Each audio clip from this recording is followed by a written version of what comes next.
Hey guys, and welcome back. Today we're going to be discussing about 26 matchups for week 9 of college football, and for a list of the games that I'm going to be going over, you can find that in the description of this video. And before I get into these matchups, I just want to say thanks again for all of the support, just in terms of people that have been hitting that subscribe button or clicking likes on the videos. It's really appreciated. If you want more pick content beyond just what I have in this video, you can head over to stumpthespread.com and you can get picks to all major American sports there. And you can register a free account to get our free pick write-ups. And you can also register a premium pick account to get all of our top confidence bets. And these are the bets that we make personally.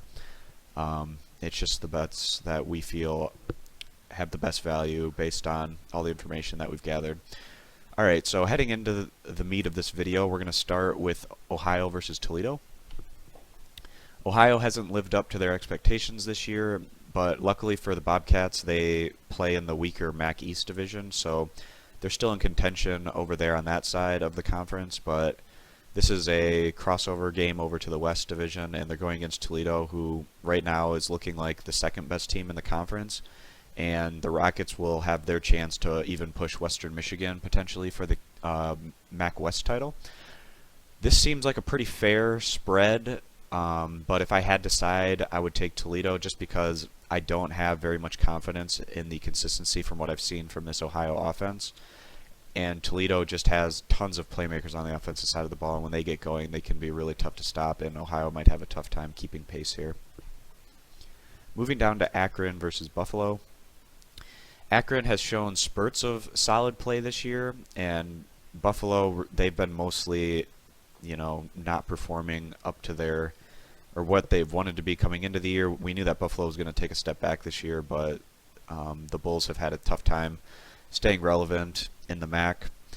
If Akron has one of those games, we've seen maybe about half their games this year where their offense has really put up some pretty strong numbers. If we get a performance like that from the Zips here, they definitely can cover the spread, but this is another one of those games where it feels like a pretty fair spread.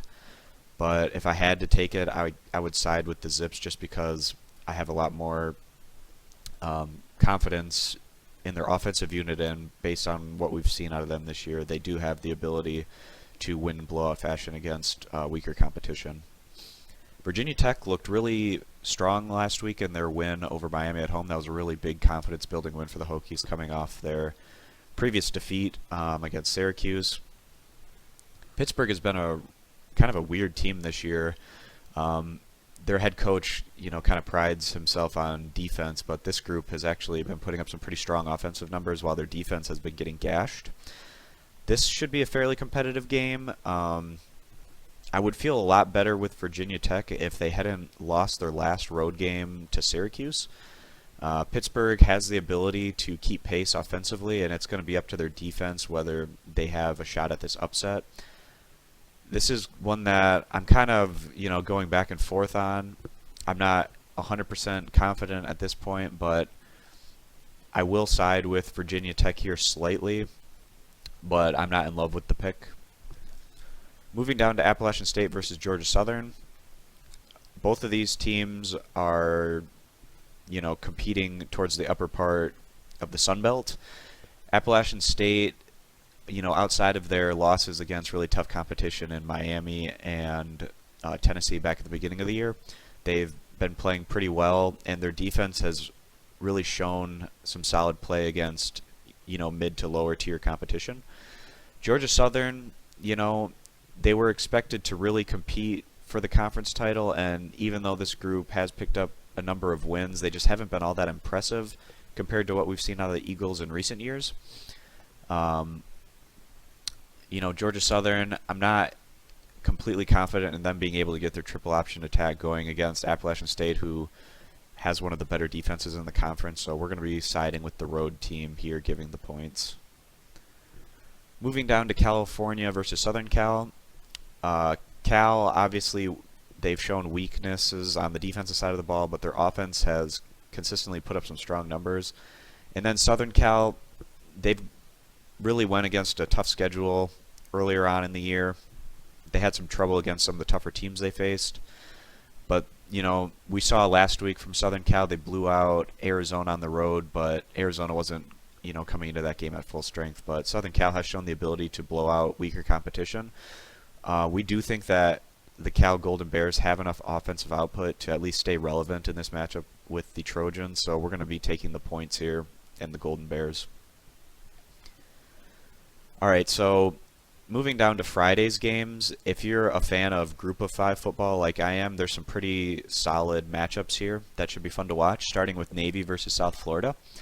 Navy has outperformed expectations this year, especially after their starting quarterback went down. And then we have South Florida, who's continued on with their solid play from what they, kind of showed in the second half of last year. Clinton Flowers being able to go is a big must here if you're going to be siding with South Florida. We're not overly confident in Navy's defense being able to slow down this South Florida attack, which can put up yardage both through the air and on the ground, especially with the dual threat quarterback. But then again, on the flip side of that, South Florida, they haven't been amazing on the defensive side of the ball this year. They've been a bit streaky, actually, on both sides of the ball, to be fair. But, Navy's triple option attack can be really tough to stop. And, this cover really could come down to something like South Florida forcing a turnover or a fumble in the execution of the Navy triple option attack. Getting the home field advantage, we're going to be siding with the Bulls here. And, this opened at 7 points and it's at 8 right now. If you wait around, this might go back down to 7. And if you can get it at around a touchdown, that would be ideal. But at the current 8-point spread, we're still going to be cautiously siding with the Bulls here at home. And then here's another really good matchup. San Diego State versus Utah State. Obviously, the Aggies not living up to their expectations this year, but this is a team that when they're playing up to their ability, they can compete with pretty much anyone in the Mountain West Conference. And then you have San Diego State, who's been really tough to figure out, but, racking up those wins. Some games, they have offensive explosions and their defense gets gashed, and then we've seen other games where the defense has dominated and the offense has, kind of played more the role of managing the clock in lower scoring games. We did see recently that the Aztecs were able to put things together on both sides of the ball in their blowout win against San Jose State. San Diego State has a tremendous ground game, and if their defense can play up to more of what we expect out of them, they should be able to, get the ball enough, force enough punts for Utah State to where they can kind of manage the game through their ground attack and then build enough of a cushion to where they can cover the spread. Started at a field goal. We're still at under a touchdown. If this goes over a touchdown, I'd be much less confident in the Aztecs in this one, but staying under a touchdown still feels like the Aztecs have the value here. All right, and then our last Friday matchup, we have Air Force versus Fresno State. Air Force has been quite a disappointment coming into conference play. This is a group that really showed strong play back in 2015, and we thought that the Falcons would carry that over into 2016, but that simply hasn't been the case in their Mountain West Conference action. And then you have Fresno State, who's had a tough time coming by wins, but the Bulldogs have at least been competitive in some of their conference matchups. And, until the Falcons can prove to us that, they can get the job done in an impressive fashion, giving 2 touchdowns here on the road, that's quite a bit. We're going to be siding with the home team here, and the points is the better value bet. All right, now moving down to Saturday games, I have about maybe 18 or 19 games that I'm going to be covering here. And again, if you want to see which specific games I'm covering, you can get that in the description of this video. All right, so starting things off, I have Cincinnati versus Temple. That's down here. All right, so Cincinnati, they have been pretty inconsistent and not shown all that well on the road this year. And Temple, they got off to kind of a shaky start this year, but the Owls have been looking better as of late, especially in their last home game, which came in a really convincing win against a solid South Florida squad. Just based on what we've been seeing from these teams, even though Cincinnati is coming off a home win against East Carolina, that's really not all that impressive of a win. We're going to be siding with the Owls, who seem to be building some positive momentum right now, and they just seem like the best bet here coming on their home field. All right, Army, they've been a tale of, two seasons almost within this season. At the beginning of the year, Army was dominating teams, which was really shocking because not a whole lot was expected from the Black Knights. But lately, against FBS competition, the Black Knights have really been struggling. And then we have Wake Forest here, who seems to have been taking that next step as a program. Their defense has been one of the more impressive units in the ACC, but the Demon Deacons obviously are still having consistency issues on the offensive side of the ball. With that said, we do think that Wake Forest has a strong enough defense to really put the clamps on this Army triple option attack. And, if Wake Forest is able to maybe force some turnovers or get a defensive touchdown, that'll really help their cause here. And we think that Wake Forest giving under a touchdown here is the best bet in this matchup from a Demon Deacon squad that really is improving and heading in the right direction right now. So Texas Tech, they have been just an amazing offensive unit this year, pretty consistently, but their defense is arguably the worst of all of the Power 5 conference teams. They've just been consistently gashed, especially when going against adequate competition. And then you have Texas Christian here, who has been playing below expectations this year, not being all that impressive, even almost losing on the road to Kansas, which is really not a good sign for a team. This is obviously likely to be a very high-scoring game, which means the points don't mean quite as much or don't have quite as much value. But we felt like coming into this one, Texas Tech would probably be slightly under a touchdown underdog, and this is well over that. So we're going to be siding with the Red Raiders here, getting the generous amount of points, and hope that their offense has another explosion like they had last week against Oklahoma as they keep this game competitive. Speaking of Kansas and Oklahoma, the Oklahoma Sooners obviously putting up huge numbers last week, but their defense getting gashed quite consistently by Texas Tech. And then you have the Jayhawks, who have been pretty much a consistent non-performer against FBS opponents this year. This is one of those really large spreads where it's tough to get a lean on either side, but if we had to take this one, we don't love it, but we would cautiously side with Kansas getting all of the points, especially going up from 38 to 40.5 points. And again, this Oklahoma defense hasn't been looking all that strong, so Kansas would likely need to score maybe 1 or 2 touchdowns to have a really strong chance of covering this spread. So we'd probably avoid this one, but if we had to take it, we would side with Kansas. All right, let's see what game I have on my list next here.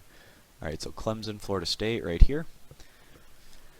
Clemson moving up from 2-point favorites to 4-point favorites on the road here against Florida State. It seems like people are forgetting the fact that Clemson should have lost in their last outing at home against NC State. Clemson really had a tough time putting the ball in the end zone, and they could have similar issues here against a Florida State defense that hasn't been all that consistent this year, but still has quite a bit of elite talent. And when this Florida State defense is playing with some momentum, they can be a pretty lethal unit. Getting this home field advantage. And we're not quite as high on Clemson as a lot of people are. We're going to be siding with the Seminoles here, getting the points as the better bet. All right, so moving down, we got Boston College versus North Carolina State. We're really not high at all on Boston College. The strength of this team last year was obviously their defense, but that isn't really the case this year even. And then the offense is still really struggling to put up consistent numbers. NC State obviously getting blown out last week on the road against Louisville, but I attribute that result more to just a mental and physical fatigue of, the Wolfpack coming off that blown opportunity on the road against Clemson the week prior. Here they're coming back to their home field. They should get their mindset back in the right spot as they go on to win this game convincingly and cover the spread. West Virginia and Oklahoma State. So the Mountaineers, they've been pretty much consistently overlooked this year, and part of that might have been because the Mountaineers had a fairly, manageable home schedule largely through the earlier part of the campaign. But this group has continued to impress and even get stronger coming into the Big 12. If West Virginia can continue to pile on these wins, they're still in play for a spot in the college playoff, but they need to really start racking up the resume wins and in impressive fashion. Oklahoma State, they've been a bit up and down, and we don't have a ton of confidence in what we've seen from what the Cowboys on the defensive side of the ball. West Virginia has at least shown some pretty decent defensive play at times, especially in conference play, so we're going to be siding with the Mountaineers here, giving the points on the road as the better bet. Miami, they've had some recent tough losses against some pretty upper tier ACC competition as of late, but this is still a pretty solid team. They obviously got off to a really strong start this year, but they've been fading as of late, going against a tougher schedule. Here, going on the road against Notre Dame, who has really struggled this year. We are not confident in what we've seen out of the Irish, and until Notre Dame can get back on the winning track and show something in a positive note, we really don't have a lot of confidence in them. So we're going to be siding with Miami to get the job done here on the road, covering this small spread. Texas, there's just so much weight on this program in terms of expectations, and then you have, their head coach potentially getting fired as he sits on the hot seat right now with this struggling team, and that really just carries over to the players and putting a huge burden on them to show up, and that's just not the way to play winning football. And then you have Baylor here. They obviously had their head coach switch in the offseason, which kind of disrupted things a bit, but the Bears have been able to take care of business on a consistent basis so far this year, even though they haven't always been blowing out opponents. It's been a bit up and down in conference, but just based on what we've been seeing from Texas out of the last month or so, they have not inspired a lot of confidence. Coming off their road loss against Kansas State, that's just another nail in the coffin for this group. So we're going to be siding with Baylor to get the job done here on the road against a Texas team that really hasn't proven enough to us to warrant siding with them in this one. All right, moving down to SMU versus Tulane. Southern Methodist, big blow when Matt Davis went out earlier in the year, but Hicks has been playing better and really looking like the quarterback of the future. It'll be interesting if Matt Davis, when and if he comes back for this team, if he'll be able to take the job from Hicks based on what we've been seeing out of this Southern Methodist offense. It's really showing a lot of positive signs. And then you have Tulane here, who's coming off a pretty rough defeat this past week. They didn't look all that competitive, so we're going to be siding with SMU here, getting the points on the road as the better value bet, just based on what we've been seeing trending from both of these squads. Stanford, especially on the offensive side of the ball, we just do not like what we're seeing out of this group. McCaffrey has been contained pretty much consistently this year, but perhaps this is the game where he can break out. Arizona, not known for their run defense. They're a bit undersized up front. But if Arizona is able to get Brandon Dawkins back, that'll be a boost for their offense, which has looked pretty stagnant last week against USC.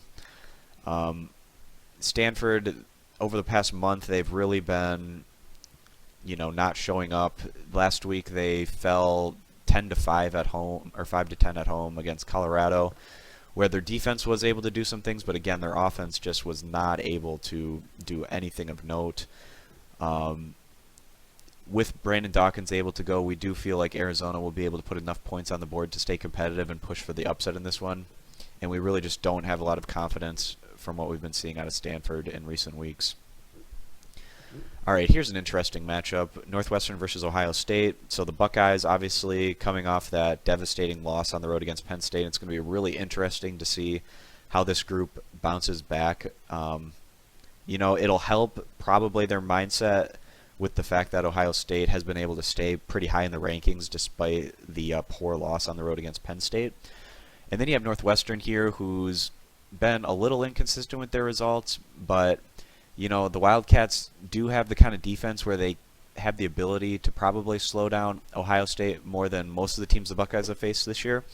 And if Northwestern can get things going with their ground game behind Jackson, they should be able to milk enough of the clock where they stay competitive enough to cover this very large spread. So we're going to be siding with the Wildcats here in the generous amount of points as the better bet. Northwestern probably needs to score about 2 touchdowns here to have a really strong chance to cover the spread, and we think that the Wildcats have the ability to do that. Another really interesting matchup here in the Big Ten, we got Nebraska versus Wisconsin. So people are really hesitant with this Nebraska team, even though they're undefeated, just because of the relatively weak schedule they've gone against, and they've, not been all that impressive with a lot of their wins. A lot of them coming in really close competitive contests down the stretch against, more mediocre competition. Then you have Wisconsin here, who was vastly underrated coming into the year. Their defense has looked like arguably the best unit in the Big Ten, considering that they don't have nearly the offensive output that teams like Ohio State or Michigan have shown in Big Ten play. Wisconsin should be able to pretty much shut down Nebraska's offense, which is really hit or miss with Tarmy Armstrong at the helm. Armstrong is known for taking gambles, and that's just not what you want to do against a strong defense like Wisconsin has. When this was at a touchdown, we would have liked the Badgers a lot more because we're not all that confident in their offense, and we don't think this one's going to go back down to a touchdown. But with that said, we're still going to be siding with Wisconsin here, giving the points against a Nebraska team that really hasn't proved themselves in a impressive fashion so far this year, even though they do remain undefeated. We think that that's probably going to end this week on the road. All right, here's a nice rivalry game between Georgia and Florida. So, surprisingly to me, Florida has been able to stay pretty high in the rankings. If you just look at their resume, it's really not that impressive. And then you have Georgia here, who has, they can hang their hat, I guess, on their North Carolina win earlier in the year, but Georgia has also kind of fallen off after getting off to a decent start this year. And what's really been surprising is Georgia hasn't been able to dominate as much as one would expect on the ground, considering the elite talent that Georgia has in the backfield. With that said, we like Georgia's offense a bit more than Florida, even though Florida does bring in the edge on the defensive side of the ball. In this rivalry game, we expect it to be more competitive than what the odds makers are showing here at a touchdown. So getting the full touchdown, we do think that the Bulldogs have pretty decent value here, especially in what figures to probably be a lower scoring game. The points definitely have more value if that's the case. Auburn has looked like one of the most improved teams in the country since the beginning of the year. The Tigers have shown some really impressive results in recent weeks, and here's another great chance for this team to test themselves going on the road against Mississippi. So Ole Miss, they've gone against one of the toughest schedules in the nation, and that's a big reason for why this team is below 500. This Ole Miss is the best below 500 team in the nation in our opinion, and behind their home field advantage, we do feel like Ole Miss is going to have a decent shot to bounce back here and get the win. This team is just too talented to, be 3-5 if they were to lose this one. It almost seems crazy considering how much talent this group has, even though they are a younger squad. Behind their home field advantage, we do like the Bulldogs, or I mean the Rebels getting the points here. Excuse me on getting their mascot wrong there.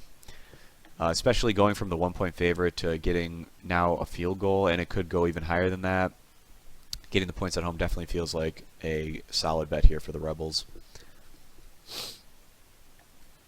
All right, what game do I have next here on my list? Going down to Boise State versus Wyoming. So Boise State remains undefeated, and that's allowed them to push their way up in the rankings. But if you look closer into their resume, a lot of their wins have been coming in competitive fashion, and that's just not what we're used to seeing from some of the stronger Boise State squads that we've seen in the past. And then you have Wyoming, who's definitely heading in the right direction as a football program, and especially in conference play, the Cowboys have really shown quite strong. So if we can get this up to a full 2 touchdowns, that would be ideal, but even with the 13.5 points, we do feel like Wyoming has pretty decent betting value here on their home field against a Boise State team that might be slightly overrated. All right, so Kentucky versus Missouri.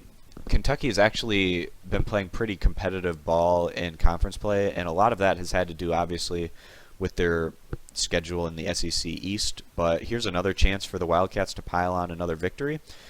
And then you have Missouri here, who has been blown out on a number of occasions this year, and we just don't like what we're seeing out of this Missouri football program right now. They don't inspire a whole lot of confidence, while Kentucky, they have been showing pretty well in conference play and getting the job done in pretty close games, and this could actually be a pretty close game as well.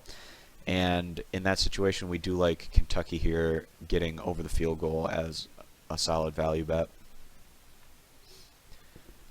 So here's a rivalry game that everyone would have expected to be more of a pick'em coming into the year, but obviously that's not going to be the case with what we've seen out of Michigan and Michigan State. The Spartans have just fallen off a cliff. They can't even compete with the mid and lower tier teams in the conference, it seems, coming off a pretty bad loss on the road against Maryland last week. You know, maybe Michigan State was looking ahead to this matchup against their rival, knowing that, you know, they're not even most likely going to make a bowl game this year, given where they're at. Maybe they're putting all of their focus into this matchup against Michigan, but the Wolverines have just looked so dominant, especially on the defensive side of the ball. This is a lot of points, though, to give in a rivalry game. With that being said, you know, this feels like a pretty fair spread to give, but we do think that Michigan State will have some tricks up their sleeves, and their defense will show a bit more pride this week as they go against their rival. So we will be cautiously siding with the home team and the generous amount of points. Michigan State probably needs to score a couple touchdowns to have a really strong chance at covering the spread, and on their home field with their strong home crowd advantage, which should show up for this rivalry game, we will be taking the Spartans and the points, especially since this spread has already moved from 18 up to 23. We just feel like the Spartans getting that many points, we can't pass up on that. Heading over to Washington versus Utah. So the Utes have really been getting undervalued this year. This is a team that has really shown some strong results. And then you have Washington here, who some people thought they were a bit overrated coming into the year, but that clearly hasn't been the case, as Washington has now moved up into the top 4 and looking like a strong competitor for the college playoff. Utah, strong home field advantage, and you know, this group really just isn't getting as much respect as they deserve, which you can see by this spread here. At least the betting public is realizing that this Utah squad is better than what people were expecting coming into the year, which is why the spread's gone from 11 to -10. It's kind of surprising that it's been going down, just because so many people are bandwagoning on this Washington squad. And even though we really do like this Washington team, going on the road into a tough environment, this is a ton of points to give against a Utah team that's, you know, known for playing well in general on their home field. So we're going to be siding with the Utes here, getting the generous amount of points on their home field. All right, so we just have one more game, and it's actually not listed on here, but the New Mexico versus Hawaii game. Hawaii is coming in at about 3.5 to 4 point favorites. The Rainbow Warriors have been playing pretty strong and consistent ball in Mountain West Conference play. And New Mexico has actually also been heading in the right direction as of late, but Hawaii has a pretty solid home field advantage, and with New Mexico having to go all the way over to Hawaii and changing time zones and playing a really late night game, it could be tough for them to adjust. So we're going to be siding with Hawaii to keep things rolling here as they go on to win and cover that spread. Alright guys, so that's pretty much it. I think I covered about 25 to 26 games. This video is probably pretty long as a result, but if you want more pick and write-up articles beyond just what you heard me talk in this video, and see kind of more of the games that we're going to be siding as the best value bets for this coming week in college football, you can go over to stumpthespread.com. You can register a free account there to get our free college football plays. We usually have about 2 or so a week, and we put 1 unit bets on those plays. And then you can also become a premium member if you want, and we usually have between about 7 to 10 5-unit bets for college football, and you can get those write-up articles if you become a premium member as well. And then not only do we have college football picks, but we also have picks right now in Major League Baseball still going on. NHL has just started up, and then also NFL still going on right now. And then we have NBA and college football or college basketball right around the corner, so we're getting geared up and excited for those particular seasons as well. So thanks guys for supporting the video by watching, and if you want, you can put a like on the video or subscribe and get more video content in the future. We're going to be continuing to release these college football videos on a weekly basis, sending them out on Monday. And once college basketball season gets rolling around, we're about 3 weeks from that. You can expect these videos on more of a daily basis. So pretty excited to get that going, and we'll see you guys in the next video. Thanks for watching.